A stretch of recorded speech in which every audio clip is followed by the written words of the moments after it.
Bagaimana kabar kalian pada hari ini? Pastinya selalu luar biasa kan? Mari kita siapkan hati dan pikiran kita untuk beribadah kepada Tuhan.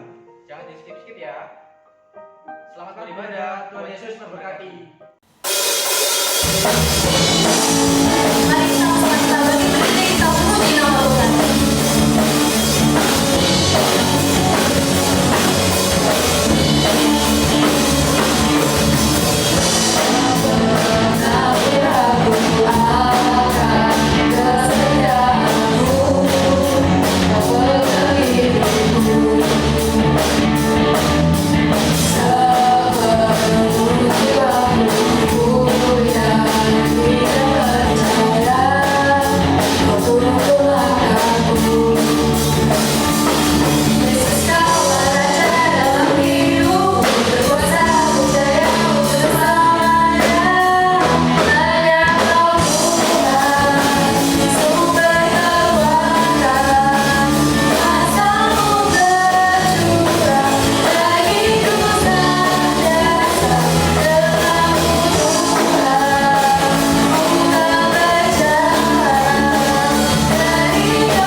firman Tuhan, mari kita siapkan hati kita, kita tenangkan pikiran kita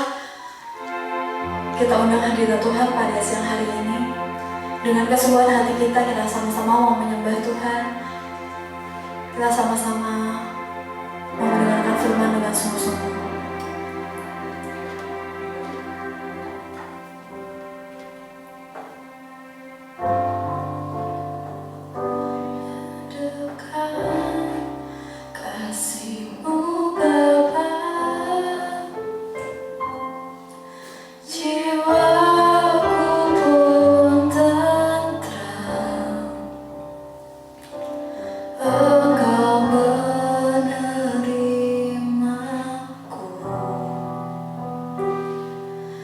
Dengan sepenuhnya, walau dunia melihat Tuhan, namun Kau memandangku sampai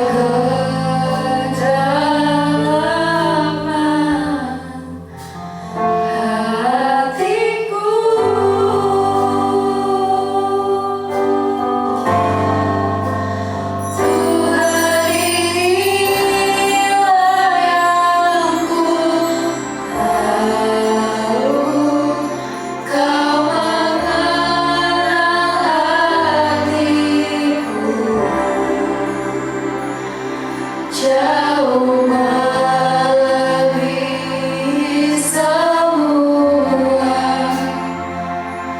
yang terdekat sekalipun.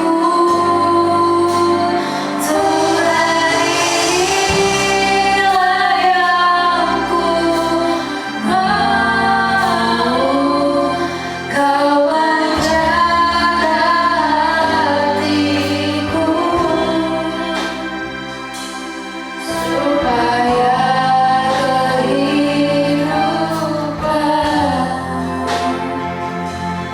memanjang senantiasa. Mari kita lebih sungguh membawa pujian ini.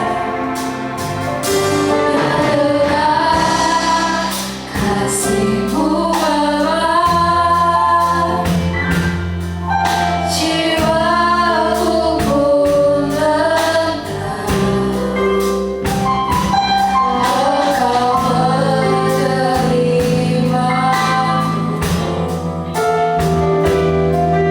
dengan sepenuhnya.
Inilah pujian penyembahan kami Tuhan, kiranya berkenan di hadapan-Mu Yesus.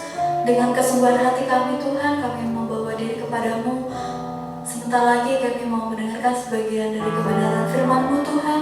Kau berkati kami Tuhan, Kau jamah hati kami, supaya setiap yang pembicara katakan Tuhan dapat tertanam di hati kami Yesus. Dan juga kami dapat menjadi pelaku firman-Mu Yesus Tuhan. Kami serahkan semuanya ke dalam tangan-Mu Yesus, hanya di dalam nama-Mu.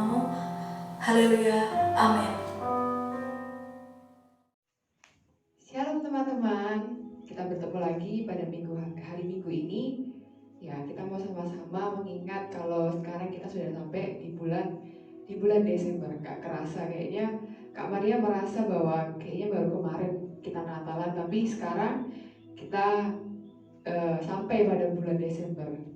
Coba kalian renungkan teman-teman, gimana kalian merasakan kebaikan Tuhan sepanjang tahun 2020 ini. Banyak masalah yang dunia hadapi, tapi kita melihat begitu banyak juga penyertaan Tuhan dalam setiap kehidupan kita. Nah, biasanya kalau bulan Desember identik dengan apa? Ya, identik dengan Natal. Jadi sebentar lagi kita akan merayakan hari kelahiran Tuhan, ya, di mana sebenarnya bukan hari Natal aja Tuhan lahir, tapi setiap hari Dia lahir dalam setiap hati kita. Yuk mari sama-sama, Kak Maria mau membahas seorang pria. Sebelum kelahiran Yesus datang ke dunia, ada seorang pria yang bergumul kepada Tuhan. Ya. Kalau kita mau sama-sama, Kak Maria mau tanya, coba tebak pria ini siapa? Mungkin kalian pernah tahu orang yang bergumul sama Tuhan. Dia pada saat itu lagi galau karena masalah yang dihadapi, karena kenyataan yang dihadapi, tetapi dia tetap taat kepada Tuhan. Oleh sebab itu dia dipakai Tuhan. Jadi siapa kira-kira? Ayo sama-sama Kak Maria ajak kita semua buka di kitab Injil Matius. Injil Matius pasal yang pertama, ayat yang ke-18 sampai yang ke-25. Maria akan bacakan buat kita semua ya. Kelahiran Yesus Kristus. Ayat 18, kelahiran Yesus Kristus adalah seperti berikut. Pada waktu Maria ibunya bertunangan dengan Yusuf, ternyata ia mengandung dari Roh Kudus. Sebelum mereka hidup sebagai suami istri, karena Yusuf suaminya seorang yang tulus hati dan tidak mau mencemarkan nama istrinya di muka umum, ia bermaksud menceraikannya dengan diam-diam. Tetapi ketika ia mempertimbangkan maksud itu, malaikat Tuhan nampak kepadanya dalam mimpi dan berkata, "Yusuf anak Daud, janganlah engkau takut mengambil Maria sebagai istrimu, sebab anak yang di dalam kandungannya adalah dari Roh Kudus. Ia akan melahirkan anak laki-laki dan engkau akan menamai dia Yesus, karena dialah yang akan menyelamatkan umatnya dari dosa mereka." Hal itu terjadi supaya genaplah yang difirmankan Tuhan oleh Nabi. Sesungguhnya darah itu akan mengandung dan melahirkan seorang anak laki-laki dan mereka akan menamakan dia Immanuel, yang berarti Allah menyertai kita. Ayat 24. Sesudah bangun dari tidurnya, Yusuf berbuat seperti yang diperintahkan malaikat Tuhan itu kepadanya. Ia mengambil Maria sebagai istrinya, tetapi tidak bersetubuh dengan dia sampai ia melahirkan anaknya laki-laki, dan Yusuf menamakan dia Yesus. Nah, pastinya kalian sudah tahu siapa seorang laki-laki, siapa seorang pria yang dipakai Tuhan ini, siapa dia yang bergumul kepada Tuhan. Dia adalah Yusuf, suami dari Maria, yang pada saat itu masih tunangannya Maria. Ya, kita melihat sama-sama pada pagi hari ini, Kak Maria kasih tema orang yang dipakai Tuhan. Jadi bagaimana sih orang yang dipakai Tuhan?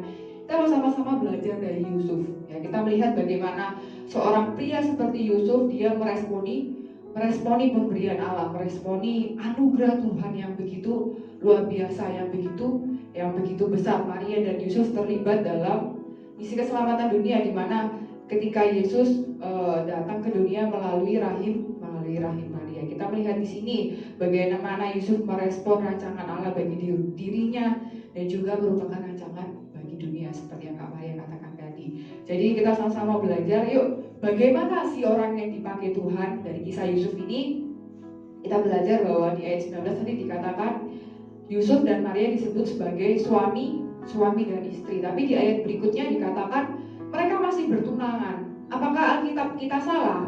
Ya, kalau secara di Indonesia mungkin kalau sudah disebut bercerai, kan kita baca di ayat selanjutnya ada kata-kata bercerai, berarti sudah menikah dong. Kok kayaknya bertentangan Alkitab kita sama pemahaman kita. Terus kita melihat kalau melihat ini dari sudut pandang pada tradisi pada saat itu, ya latar belakang pada saat itu ternyata ada 3 tahap menuju ke pernikahan, ya, di mana tahap yang pertama, tahap pertunangan pertama, mereka waktu masih kecil, mereka belum saling mengenal, mereka sudah dipertunangkan oleh orang tua mereka. Ya, mereka masih kecil, mereka belum saling kenal, tapi mereka sudah dipertunangkan. Mungkin istilahnya sudah dijodohkan dari kecil gitu. Dan tahap yang kedua, pertunangan yang kedua ini terjadi setelah 2 orang yang tadinya waktu kecil dijodohkan ini mereka diperkenalkan, mereka bertunangan di tahap yang kedua, dan mereka disebut sebagai suami istri, di mana mereka sudah saling kenal. Oh, kamu tunangan aku tunangan kamu, dan di situ mereka disebut sebagai suami istri, dan keluarga mereka saling kenal. Bahkan orang-orang pun sudah tahu kalau mereka sudah bertunangan. Ya, di tahap kedua ini disebut sebagai suami istri. Dan yang ketiga, kita melihat ini terjadi setelah mereka sudah cukup lama saling mengenal, mereka sudah cukup umur untuk mereka menikah. Nah, saat itulah mereka melanjutkan ke jenjang berikutnya, yaitu pernikahan. Jadi di tahap kedua ini disebut suami istri, tapi nggak boleh tinggal serumah. Ya, jadi Yusuf sama Maria ini disebut suami istri, tapi dia tidak tinggal serumah, sehingga tidak dapat melakukan hubungan suami istri. Ya, jadi kita melihat di sini ini latar belakang dari mengapa Yusuf dan Maria disebut sebagai suami istri dan mengapa ada kata menceraikan. Jadi mereka ada di tahap pertunangan yang kedua. Kita membaca di ayat yang 19 tadi, karena Yusuf suaminya seorang yang tulus hati dan tidak mau mencemarkan nama istrinya di muka umum, ia bermaksud menceraikannya dengan diam-diam. Di sini dikatakan Yusuf seorang yang tulus hati. Inilah orang yang dipakai Tuhan. Dia adalah seorang seperti Yusuf, dia orang yang tulus hati. Dalam terjemahan lain dikatakan dia orang yang benar, dia orang yang hidup menuruti perintah-perintah Tuhan, dia taat kepada perintah Tuhan, dia merenungkan Taurat Tuhan, ya. Jadi dalam terjemahan lain dikatakan Yusuf seorang yang demikian. Oleh sebab itu, karena dia seorang yang cinta kebenaran, cinta Taurat Tuhan, dia hendak menceraikan Maria secara diam-diam karena ketulusan hatinya.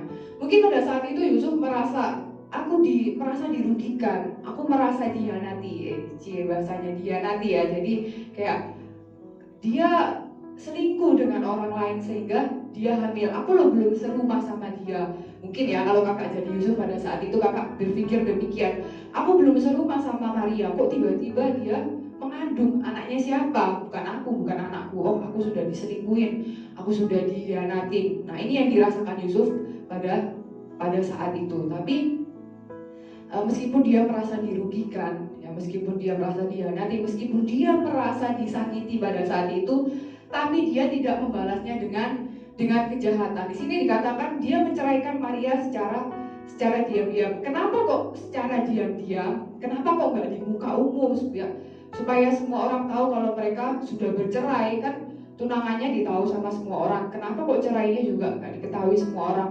Ternyata Yusuf melakukan ini karena pada zaman itu jika diketahui seorang perempuan berbuat zina atau hamil sebelum mereka berhubungan atau sebelum tinggal serumah akan dilempari dengan batu. Ya, jadi sedemikian. Jadi Maria, kalau Yusuf umumkan ke muka umum kalau dia akan menceraikan Maria, bahkan kalau Yusuf bisa menuntut Maria. Ya, sehingga Maria boleh hukuman dilempari batu, bahkan dia akan malu sepanjang hidupnya, dia akan malu seumur hidupnya. Ya, tapi Yusuf tidak melakukan demikian. Jadi ada aturan lain menurut tradisi mereka kalau Yusuf mengambil alternatif yang kedua, yaitu menceraikan secara diam-diam. Dalam hukum Yahudi, menceraikan diam-diam hanya dibutuhkan dua saksi untuk menyaksikan bahwa Yusuf sudah menceraikan Maria. Tapi ingat ya teman-teman, ya dari apa yang Yusuf pikirkan dari rencana Yusuf yang Yusuf ambil ingin menceraikan Maria secara diam-diam, dia belum mengetahui kalau bayi yang dikandung Maria itu dari Roh Kudus. Ya, jadi Yusuf memikirkan untuk menceraikan Maria diam-diam karena dia belum tahu. Ya, dia belum diberitahu, belum dikonfirmasi oleh malaikat Tuhan bahwa bayi yang dikandung Maria itu anak dari karya Roh Kudus. Jadi kita melihat di sini Yusuf seorang yang tulus hati. Seorang yang dipakai Tuhan adalah seorang yang tulus hati. Dan yang kedua, seorang yang dipakai Tuhan adalah seorang yang bijaksana. Ya, kita melihat dari kehidupan Yusuf di ayat yang ke-20. Tetapi ketika ia mempertimbangkan maksud itu, malaikat Tuhan nampak kepadanya dalam mimpi. Ya, kita melihat di sini kebijaksanaan Yusuf. Ya, ketika Yusuf ingin menceraikan Maria, dia mempertimbangkan. Inilah orang yang bijaksana. Dia mempertimbangkan masa depan Maria, dia mempertimbangkan apa yang akan didapat Maria, dia memikirkan nasib Maria, perasaan Maria, dia memikirkan kepentingan orang lain. Padahal dirinya sudah merasa disakiti pada saat itu, tapi dia tetap bertindak bijaksana. Dia memikirkan kepentingan orang lain. Inilah orang yang dipakai Tuhan. Seorang yang memikirkan kepentingan orang lain, seorang yang memikirkan nasib orang lain, seorang yang mau memikirkan apa ya nanti kedepannya yang terjadi sama dia kalau aku berbuat demikian. Inilah orang yang dipakai Tuhan. Kita melihat mungkin ketika teman kita mungkin jahat sama kita, ya mungkin kita pasti karena kita punya pikiran, oh kamu berbuat sama gini sama aku ya, oh nanti aku balas lebih lagi, gak ngurus wis, hatiku wis disakiti, hatiku wis hancur rasanya, awas kamu ya nanti aku balas lebih lagi, kalau bisa sampai tak injek kayak bisa ya, kayak gitu.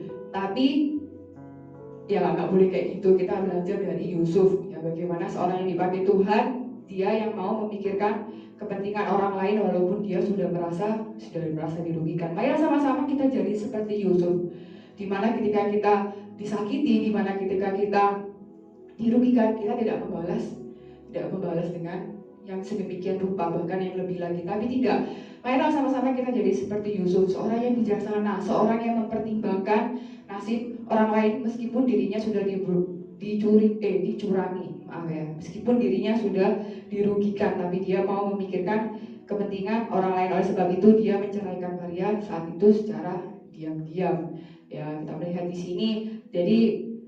Jadi sebelum malaikat Tuhan datang kepada Yusuf, banyak hal yang Yusuf pertimbangkan. Dia tidak mengambil keputusannya gegabah, ya, tapi dia mau mempertimbangkan hal yang sangat-sangat matang, ya, nggak langsung karena sudah tahu, waduh tiba-tiba mengandung, nggak bener ini, nggak bener, wes tak cerahin wes, beno dilempari batu, wes nggak ngurus, pokoknya aku harus dirugikan kok. Nggak, Yusuf nggak demikian. Tapi Yusuf mau memikirkan Maria, dia menawarkan kasih kepada Maria. Tapi kita melihat di sini, ketika Yusuf mempertimbangkan maksud itu, malaikat Tuhan datang menghampiri Yusuf. Dia berkata kalau Suf, ini loh anak sing di kandung Maria ini dari Roh Kudus. Ojo takut, ambilnya jadi istrimu. Dia enggak melakukan hal yang jahat kok, tapi ini merupakan karya Tuhan. Ya, kita melihat di sini. Oleh sebab itu ketika malaikat Tuhan datang menghampiri Yusuf melalui mimpi, dan kita membaca di ayat yang ke-24. Sesudah bangun dari tidurnya, Yusuf berbuat seperti yang diperintahkan malaikat Tuhan itu kepadanya. Ia mengambil Maria sebagai istrinya. Nah, kita lihat di sini bagaimana orang yang dipakai Tuhan.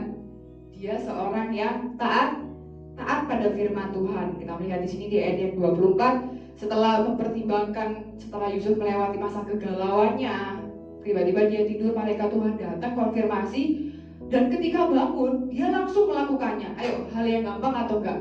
Ya, ketika Tuhan berkata sama kalian, ayo, sama misalnya Hiroshi melayani. Tuhan, tapi lek aku melayani arek-arek sing melayani gini-gini, nanti aku tuh gini. Misalnya contoh, atau misalnya Budi namanya. Ayo Budi, kamu layani Tuhan kayak gini. Oh Tuhan, aduh lek melayani ini waktu ini kok kayak eman waktuku Tuhan, saya banyak lagi tugasku, aku saya belum main ini. Gak gampang. Apalagi kalau kalian menghadapi seperti Yusuf, ya, tiba-tiba kayak gitu, galau, bingung, tiba-tiba Roh Kudus datang melalui mimpi. Itu hal yang nggak masuk akal, mungkin secara manusia itu nggak masuk akal. Tapi kita lihat di sini ketaatan Yusuf.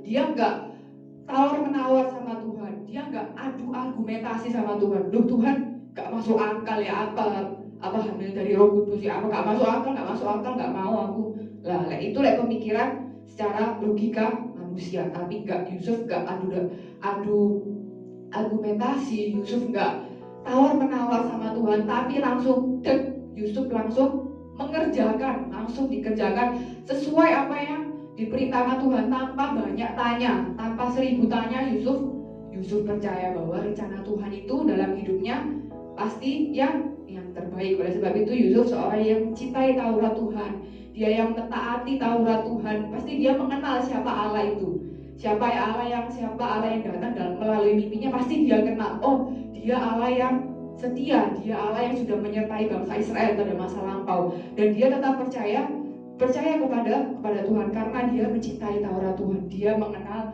mengenal Tuhan. Oleh sebab itu dia bisa melakukan hal yang demikian sehingga dia boleh dipakai Tuhan. Mari sama-sama pada pagi hari ini teman-teman, kita mau belajar dari Yusuf. Ya, agar hidup kita dipakai Tuhan, kita mau belajar dari Yusuf, bagaimana dia seorang yang tulus hati, dia seorang yang bijaksana, dia seorang yang taat.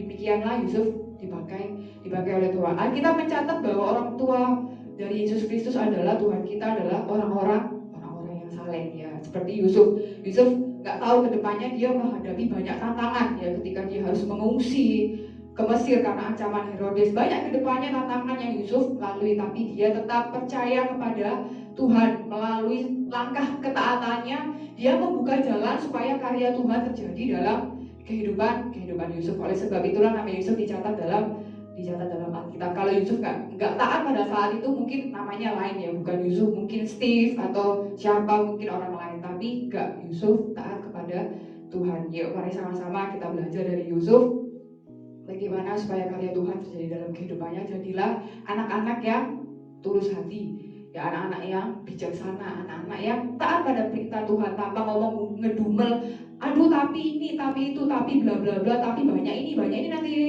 banyak tahu pernah. Jangan jadi demikian, tapi jadilah seperti Yusuf yang langsung taat ketika mendengar perintah Tuhan. Yuk mari sama-sama kita berdoa.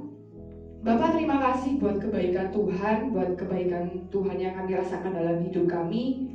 Ajari kami Tuhan untuk menjadi anak-anak-Mu yang taat Tuhan, anak-anakmu yang mencintai Taurat Tuhan, yang boleh mengenal Tuhan, siapa Tuhan yang kami sembah, dan kami mengerti bahwa setiap perintah Tuhan, setiap janji Tuhan dalam kehidupan kami adalah mendatangkan kebaikan. Nah, jadi kami untuk menjadi anak-anak yang taat seperti Yusuf Tuhan, anak-anak yang bijaksana, anak-anak yang memiliki hati yang tulus, yang mencintai kebenaran firman-Mu Tuhan.